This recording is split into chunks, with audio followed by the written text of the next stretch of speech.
Welcome into the Behind the Wall podcast. We haven't gotten to talk some real football in a little while, and there is spring football being played all around the country on practice fields. Penn State is in week 3 of 5 weeks of spring ball. So we got 2 more weeks, and then we will all culminate that with a spring game here in a couple weeks. So excited for that. But today we are going to get into some wide receiver DB one-on-one footage that we had from practice last week. So shout out to the media, was able to get some of the video of that. And then we're going to get into some other spring practice news and also go over some of Coach Franklin's press conference. Now, before we get into that, I do want to talk about what has been the talk of the town. LeVar Arrington II. There was some pictures and videos of him that went viral for, looking big. He's a lengthy guy. Looks like he could scratch his kneecaps standing up. So he looks kind of the prototype of a defensive player. And obviously, the fact that he was granted number 11 is getting a lot of people excited. Naturally, they're saying, hey, we got our next Abdul Carter. I would say pump the brakes on that. Abdul Carter is being talked about, if it's not for the fact that NFL teams are quarterback needy in general, Abdul Carter, I think, is the best player in this draft. And really, I think Abdul Carter was probably the best defensive player to play at Penn State since LeVar Arrington Sr. So I think, LeVar Arrington II having to live up to all of that, having the same name, having the same number, really the same position as his dad, that's going to be hard. And we got to give him a little bit of time to grow into all of that. This kid, he's still a kid. He's 17 years old. He's still not even a grown man yet.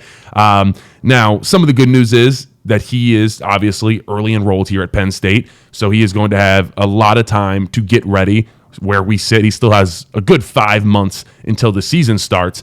But like I said, I just want everybody to pump the brakes just a little bit on anointing him the next savior. I generally just kind of watching his film and, just kind of seeing how he moves and stuff. I don't think he will be as good as Abdul Carter was his freshman year. It's hard to have that impact. He doesn't weigh that much right now either. And, we'll get into a little later, but there's also a reason that we're only going to really run in our base defense 2 linebackers, just because we are not super solid at linebacker. So obviously this young cat has a lot of time, and I think he is going to be very good for us. But let's just slow down the expectations on him starting or him having these huge impacts. I wouldn't necessarily go there yet. But let's turn on the tape. Let's hop in the film room real quick and check out these wide receiver DB one-on-ones. All right, we're starting these one-on-ones out with A.J. Harris versus Kyron Hudson. And by the way, shout out to Lexi Linderman and Joel Haas for these videos. They do a great job getting these videos here at practice. So A.J. Harris pretty much dominates this rep. It's to the point where he just gives up because he beat him so bad. You see Poindexter back here smiling in the background there. The DB coaches are very much enjoying it. A.J. Harris is on a different level. Let's just talk about this release. We are near the goal line. I want you to watch this foot of A.J. Harris and watch his hips. He doesn't drop that foot. You see how it's basically, DB is actually the closest thing to offensive line play. It's pretty funny. But you see the stab by A.J. Harris. I mean, that looks like, tell me that doesn't look like an offensive tackle where we're at right now. I know offensive linemen bringing everything back to offensive line play, but it is. So he goes to the side. He matches Hudson to the side. Hudson's moving laterally. AJ's moving laterally as well. But AJ isn't dropping his hips. We're still, 3 basically kicks to the right. And AJ Harris' hips are still, directly facing the goal line. So he's in great position. He gets hands on Hudson. And now Hudson commits to his route. AJ Harris has effectively boxed him out to the sideline. Now AJ can turn and ride that hip, and he's just staring. You see his eyes? He's staring right at his hips, at his shoulders, applying a little more pressure with that arm, and Hudson doesn't really have anything. So the patience of AJ Harris, it's so exciting, but also just the physical ability. Some guys don't have this ability to be able to have the quick enough feet, to have the hips, to be able to do this laterally, and then boom, make that decision. Okay, and then we're riding his hip, and that rep is effectively over. Okay, so next one. Sorry, we're struggling through practice clips here, so this is the best we got, guys. It's going to be a little fuzzy, but this is a Davian Collins number 2 versus Devontae Ross. And once again, we're right near the goal line. Right here, I don't think this, first off, this is not a great pass. If you're going to do a speed out at the goal line, obviously I don't really know who the quarterback is. That ball needs to be out right here. That needs to be hitting Ross right there. So my guess, maybe it's a younger guy, but that is way too late to throw a ball on the goal line. You're asking for a pick six. But I think overall, I like Ross's route. He does a good job. You see his eyes right there. He's looking right at Davian Collins, threatening him vertically. He does a good job getting vertical and then quick speed out. Like I said, that's open. I would like him to run that on the goal line. Maybe it's, they wanted him to only to be a 3 or 4 yard route, or I guess he's on the 10. So I would think you want to try to get to the goal line there. But nonetheless, not a great route by the quarterback. As far as a Davian Collins, similar technique. Let's look at his feet right here. So does a good job, but I think just turns, a little quick. And like I said, it's not easy I think being a defensive back, especially a cornerback, is the hardest position on the field, coming from an offensive lineman. But you see, similar to offensive tackle, as soon as you drop that back foot, it does give a little bit of a lane. I mean, you have to give that up a little bit more as a DB. But I think Hudson just Devontae Ross does a really good job threatening, get around the corner, and get out here. Just not a great throw from that cornerback. Now let's take a look at Caden Saunders versus Zakee Wheatley. Zakee's in for a really big year. I mean, watch how he just tracks this hip, follows it, head around. You see as soon as how he goes, okay, Caden's committed to this route. I know he's on this out and up, and now head around, and I'm going to try to go make a play on it. They overthrow the ball. Right here, it's a great job from Zakee. As far as Caden, I'd like to see him kind of just run through this. I think when you I like the little hop, skip, gather, and go, but when you're going into an out and up, I don't know. He just doesn't sell it very well. It kind of rounds it off and then rounds it off. I don't think the cuts are that sharp. But like I said, I think Zakee Wheatley is going to be playing at a different level this year. I'm excited to see him be the guy.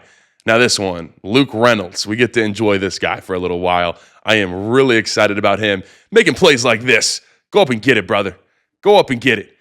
So let's just talk about what we see. Luke Reynolds right here is going against Vabu Tor, young safety that we have. First off, I like how he accelerates into it. Also does a good job right here, the hands. He does a really good job using his hands to get off me. Now that is holding right there. So he fights through the hold, fights through also maybe a PI, and just strong hands, goes up, high points it, and brings it down. I think that is probably the best part of Luke Reynolds' game, is his ability to high point balls, go up and get them. But his route running. Let's go to this next rep. Luke Reynolds now versus Colin Dinkins. And same thing. This is very Tyler Warren-esque. I like how Luke Reynolds uses this arm, though. You see how he uses that? Tyler Warren uses that a lot when he was playing. And it's not too much to the point that would get called. But watch again. He's just very subtle with it. He uses it at the beginning, and then he uses it again. You see that right there to push off on the top of his route, create some separation. Think he's held once again. You see that tug right there? He's definitely held, but once again, brings it in. I am really excited about Luke Reynolds, his route running ability, but especially just his ability to make these catches in traffic. I think he's going to be really, really special for us at tight end. Look at that. Look at that man right there, Ty Howe. He's just looking on. Yep, I did it again. I found another one. I absolutely love it. So now we're back. Tyseer Denmark versus Zakee Wheatley. And Zakee's playing a little more inside. He's playing inside coverage. I think this is more of a, the route was good. I will also say Tyseer sometimes, that explosion, if you just watch it straight, he does a little hezzy and just pops off. He has leverage. But I think this is where Tyseer can take that next step this year. I don't think his route running is all the way there yet, but he has the speed. He has the, very good understanding of the game. Now we got to put it all together. But I thought overall, a good rep of him understanding leverage. Hey, Zakee's playing inside leverage. Let's cut this and get on this. He does a good job fighting to that pylon to get over there and create as much separation as possible between him and Zakee.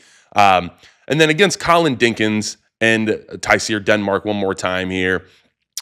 This is where I need Tyseer to take that next step. So if you watch right here, I think he can be better with his hands. So if you watch Tyseer, he's kind of hand fighting, but at the same time, when he's coming up to this, he's taking 1, 2, 3, 4, 5, 6, 7. It's like 7 steps for him to get in and out of that break. And I get, this Colin Dinkins, it's, yes, brother of Khalil Dinkins. He's been good for a while. I think he's finally going to have an impact. He's been a young guy who was kind of a walk-on, but he's really shown himself in practice. But this is where Tyseer needs to be a little bit cleaner. You can't be, and like I said, it's good defense, and Colin has a good hand on him the entire time. But that 1, 2, 3, 4, 5, 6, it can't take you that many steps to get out of that break. So a little bit cleaner in and out of that break would be better. And then Colin Dinkins goes up, almost makes the play. I think Coach Franklin in practice said that would have almost been really cool, he said. So that was kind of funny. And then this last one right here, once again, Tyseer Denmark versus Colin Dinkins. And once again, I like Tyseer Denmark. I think this is where he takes his game to the next level. You see how he goes in and just shields this punch from Colin Dinkins with this arm. You see how he's putting this right arm up to kind of block it. Well, instead of just blocking, let's shuck down. Let's go down with that and kind of like a defensive lineman, let's swipe those hands down and then get into your route. But still, he beats him and then is just overthrown here. But I'm excited about Tyseer Denmark. I think he can be really good. Just little details to his game, I think, will get him better. And look, we got all spring ball, we got fall camp, but we need a wide receiver here to step up for Penn State in the 2025 season. All right, before we get into some of the spring ball news, I do want to do some injury updates. Andrew Rapplier, Tony Rojas, Anthony Donko, and Nolan Rucci are still working through recovering from some injury cleanups from this past season. So those 4 guys are not practicing at the moment. And yes, our 2 right tackles that are both kind of going back and forth, and we don't really know who's going to start there. Yes, neither of them are currently getting reps. It is actually our boy Javen Williams playing first-team right tackle at the moment. So, all right, let's talk some logistics of this 2025 spring game. And to be honest, I really don't know how much longer the spring game is going to be a thing. There's many schools around the country have already canceled their spring games, USC, Texas, among some of them. And it's just because teams are playing late into the season. A big piece is teams don't want their opposing opponents to get a good look at their new look squad. I mean, really, and there's some teams that have big turnover, and especially from the transfer portal. And it's like, why would we give people, so to speak, it's the offseason, but a mid-season look, halfway through the offseason, why would we give them a look at kind of what we're doing? So for that reason, Coach Franklin said that the spring game will also not be televised for Penn State. So it does mean no film breakdown for me. I'm sorry. We will have to wait until August to get into that. I am curious, though, comment below, how much does the spring game mean to you guys? Is it just like an opportunity to come to Beaver Stadium and get drunk with some friends in the parking lot? Or do you really sit down and you're like, I'm watching this 3rd-team left guard. Like, I'm interested. That's me. I mean, I'm sure you guys know that. That's how I get down, so I'm very sad about it. But I'm curious, your guys' level of interest in the spring games. Are you going to be that upset if we don't have them in the future? Now, I will say, and Coach Franklin said this, he said he does believe it's important to have the spring game because it injects money into the town. I mean, if you look at the hotels go from $105 a night, and you look at the spring game, it's $1,005 a night. So it does. It helps I know a lot of the business owners in town, that is the type of stuff that helps them make it the rest of the year when we have those spring games, Arts Fest, that type of stuff. So I'm curious to see how it's going to shake out. I think eventually we will get to a world where it is kind of a family weekend where they're getting to interact with players and there's not necessarily a spring game itself, but it is, hey, come, we have events, you're throwing beanbag toss with the players, there's, a barbecue, that type of thing. I think that's probably where we are headed because, like I said, so many teams, especially the better teams like Penn State, they're playing later into the season. And then on top of that, and we're going to talk about this in a little bit, but there is now a roster cap of 105 players. So that's going to make it really difficult to be as physical as you can be. I mean, we have heard of many spring ball injuries. You got to be careful. You don't have just, the ability to have 130 guys on a roster anymore. Now, I do think there are some positives to not having a spring game be televised because it opens the door for the coordinators to call more of like their actual plays. And the fans that are in there in the stands, I think you're going to get to see a lot more than you have really ever seen from a Penn State spring game. It's not just staying in your base offense or defense. You can have fun with it and really kind of call some of those exotic blitzes. Maybe call a trick play because it's not going to be on film for your opponents to really be able to get a good look at it.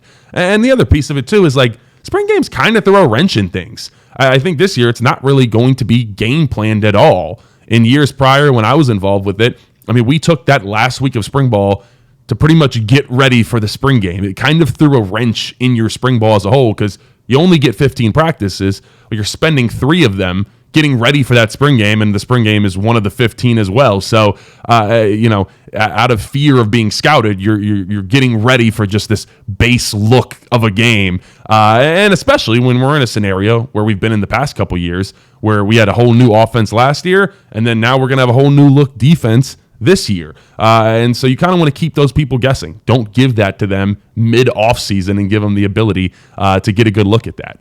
And speaking of that, let's talk about that new look Penn State defense. And it's going to be somewhat similar. Franklin did say our base defense is going to be a 4-2-5. So that is 4 defensive linemen, 2 linebackers, and then 5 DBs.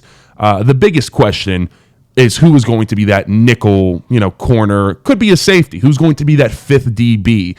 In the past, Jalen Reed played that, we call it a lion position. That's what we've called it in the past here. But it's that guy who kind of plays in the slot, who blitzes off the edge a lot. We saw Cam Miller in that role from time to time as well.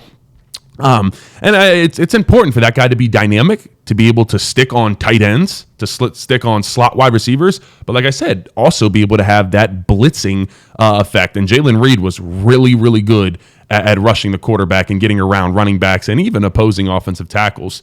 Coach Franklin cited, he said, look, if we had 3 killer linebackers, we probably wouldn't go that route. And I think it's weird to think like LBU is going to be playing 2 linebackers in their base defense, but like we don't really even know who's going to play Mike linebacker this year. That we're still searching for that. We're figuring it might be someone who's not even on the team yet. So that's all kind of stuff we are going through. And as Franklin said, it is about playing to your strengths. That is what is most important. So whether it's going to be 3 cornerbacks on the field or 3 safeties on the field, I think we have spring ball to kind of figure that out. I would say the candidates for that lion nickel cornerback position, my favorite would probably be Zion Tracy.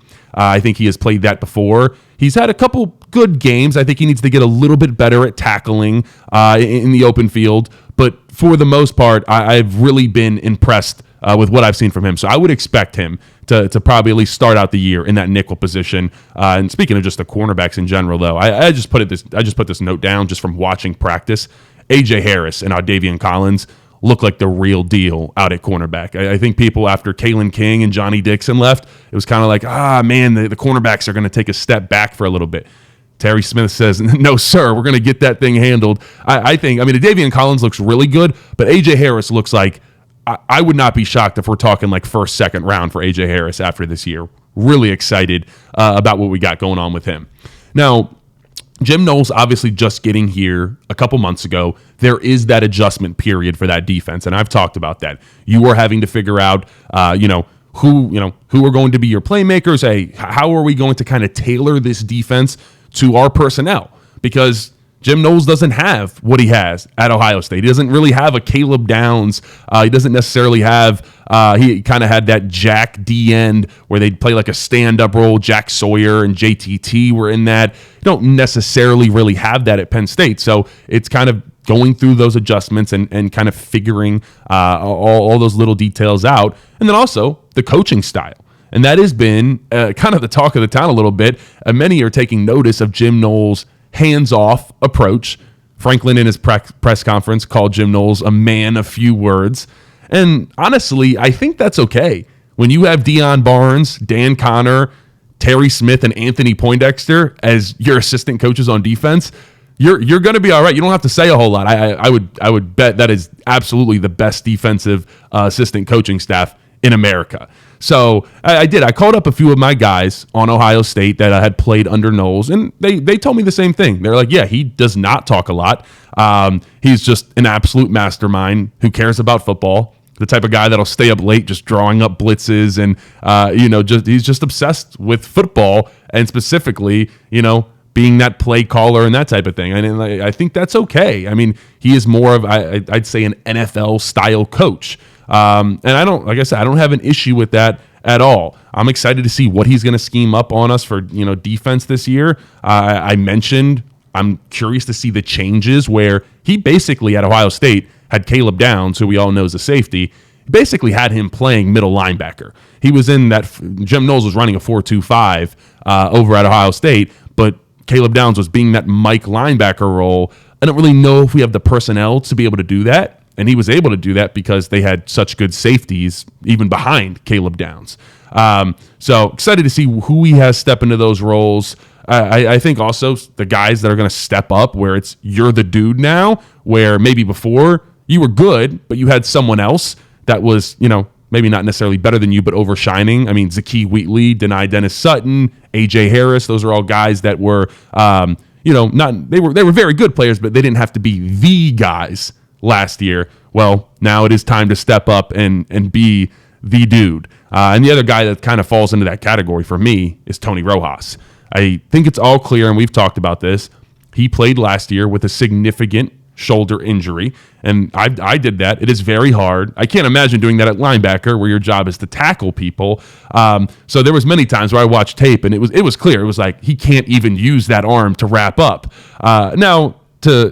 Not to just play to his defense. There was also times where he tried to play Superman football. He would jump out of his gap and say, I'm going to go make this play, and it would really screw him, and he'd get caught for a 15, 20-yard gain because he's trying to be Superman out there. So I'm excited to see him just kind of do your job, make those big-time plays, but I'm excited to see a healthy Tony Rojas.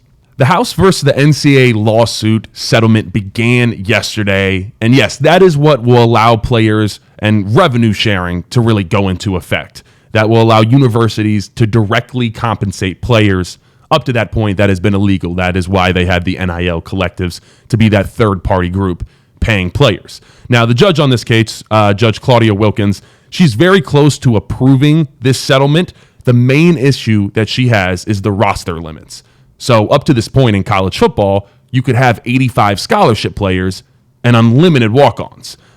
Now, with the new settlement, you can have 105 scholarship players, but that is the cap. The roster cap is 105 guys. You cannot have more lockers than 105 in that locker room. So I think at times Penn State has been upwards of 130 guys on a roster. So that starts out in the fall, and teams don't have to be at 105 yet, but some teams have already made cuts to their walk-on. I saw Rich Rodriguez at West Virginia just already cut down to 105 and basically came in and told all the walk-ons to basically hit the road. So Judge Wilkins is saying, hey, I want some type of amendment to grandfather in the walk-ons that are currently on a team right now. I mean, these are kids that maybe have been working their butt off for 3 to 4 years for a team. They don't get paid anything. They're still paying their way through school. And now you're just going to kick them off? So Wilkins is saying, hey, we need to grandfather these guys in and say, hey, yes, we're going to go to 105 cap, but these walk-ons need to say, hey, you can stay on the roster. You are the exception until everybody kind of finishes their time on the roster as a walk-on. So we'll keep an eye on that, and I'll make sure you guys know when the lawsuit is settled. But, I mean, Coach Franklin has came out and said that he is majorly against this 105 roster cap because it's just not enough players to get through a season necessarily. And some people will say, hey, the NFL has 53 guys. That's like half. How can you say that? Well, not really, because the NFL, they have a practice squad that you can stash 16 guys on, and then you can also add free agents throughout the season. You can drop guys, you can pick guys up. In college football, when you start the season with those 105 guys, that is it. It's locked in. If you have 10 injuries, well, good luck. Figure it out. There's no dropping guys and bringing some fresh bodies on. That is what you have to deal with. So hopefully this amendment goes through and nobody has to get kicked off any type of team. All right, real quick, let's finish up with some quick NIL news. Happy Valley United launched a new campaign. This is their Spring Portal and Retention Fund campaign. We have gotten some really big gets out of this spring portal, so it's going to be big. I mean, Pat Kraft did a press conference and even said, "Hey, we're going after a wide receiver." I love how blunt Pat Kraft is. He was being honest. Hey, we're going to get another one. We're going to make sure that this is not a problem in the future. So I don't think campaigns like this are necessarily going to raise $1 million, but it definitely can help. I do hear fans when they say, "Hey, it's hard for me. I don't have a lot of money." A lot of fans, I mean, we are a blue collar fan base. A lot of these fans, they spend every extra dime that they have to come to 1 or 2 games in Beaver Stadium and cheer people on. So I understand it's hard when then you were asked for more money. So it's not at all an obligation for people saying that it is. I don't think it is. But if you have some extra money and you want to say, "Hey, I helped us, get a wide receiver in the transfer portal," this is a great way to do that and give back. But like I said, I don't think it's going to be very long that we need really to kind of continue to have fans do these donations. I think the administration at Penn State is fully behind the football team. And as revenue sharing and all this happens, it's going to be less and less, needy for the fans to be able to have to kind of donate money to save the program, so to speak. So that is all the talking points for today. This is a quick little update video. By the time you see this, I'll probably put it out on Twitter. But the next video podcast thing that we do, I'm going to do a full-on Q&A. So we're going to get all your guys' questions for spring, summer, fall, what you think is going to go down in the season. So really excited for that, and be on the lookout for that on Twitter at Landon Tengwall. But I appreciate you guys tuning in. Like, comment, subscribe. Peace.